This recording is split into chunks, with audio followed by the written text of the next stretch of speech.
That's a Utah prison inmate who's been calling me and sending me letters talking about how he can't get into therapy. I wondered, how could that be? We were all promised new billion-dollar prison would provide more treatment. So that there can be more programming here, so that we can give these incarcerated individuals the tools to fix their lives.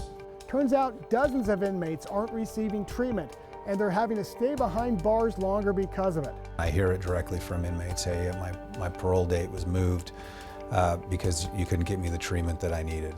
I'm Fox 13 investigative reporter Nate Carlisle. We're asking why the new prison isn't delivering what the taxpayers were promised.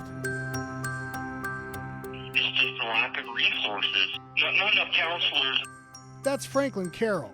Frank, as I've gotten to know him through all the calls and letters, he's in prison for multiple sex crimes. These notes from the Utah Board of Pardons and Parole make clear that if he wants parole next year, he needs to take that sex offender treatment course. It teaches things like thinking errors and victim empathy.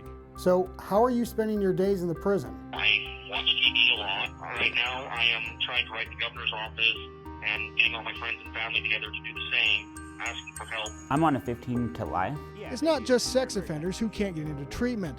Philip Hatfield, serving sentences for attempted murder and assault, said he waited and waited before being admitted into a cognitive behavior course. 7 years.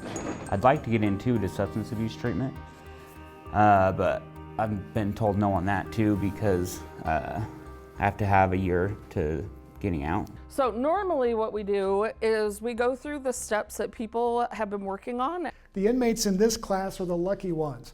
Data from the Utah Board of Pardons and Parole show that last year, about 67 inmates had their parole dates rescinded because they couldn't get into programming.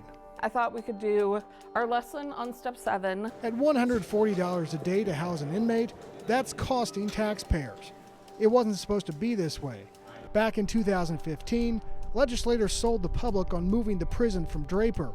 Here's how the Prison Relocation Commission marketed the idea. Updated prison designs will incorporate programming that will help reduce the likelihood of repeat criminal activity and help save the state an additional $542 million over the next 2 decades. It's something that we definitely are working on, and it's not okay. Brian Redd became the Utah Department of Corrections director last year. I'm very cognizant of what was promised. He said the prisons in Salt Lake City and Gunnison have been unable to provide treatment due to a lack of staff. We are focused on hiring more therapists now. Correctional officers, yes, because we have security and we have case managers that are focused on providing treatment and helping these individuals navigate. I was a high school teacher before. Now hiring civilian educators. Yes, definitely. A lot of these things too do come with growth. Missed parole dates aren't the only problems created by the lack of programming. Inmates are missing out on therapies that can reduce drug use and violence within the prisons. If you have an individual coming into the prison, Red drew for us his vision for inmate treatment. So we want to make sure that we're bringing them in and giving them opportunities right out of the gates. Step 7, you must make goals, you must then act and think in accordance with your goals. But while the Department of Corrections tries to deliver the therapies, now my identity has really shifted. A separate state agency, the Board of Pardons and Parole, has to decide what to do with inmates who, through no fault of their own, didn't get the help. So let's fill in the blank for you.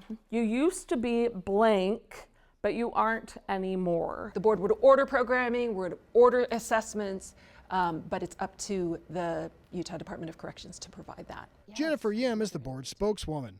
The board this year began a policy of quickly evaluating new inmates, spelling out what he or she needs to do to be considered for parole, then communicating it to the UDC. To allow them to better coordinate their care. I've exhausted all my grievances. For inmates like Carol, finishing treatment is no guarantee of parole.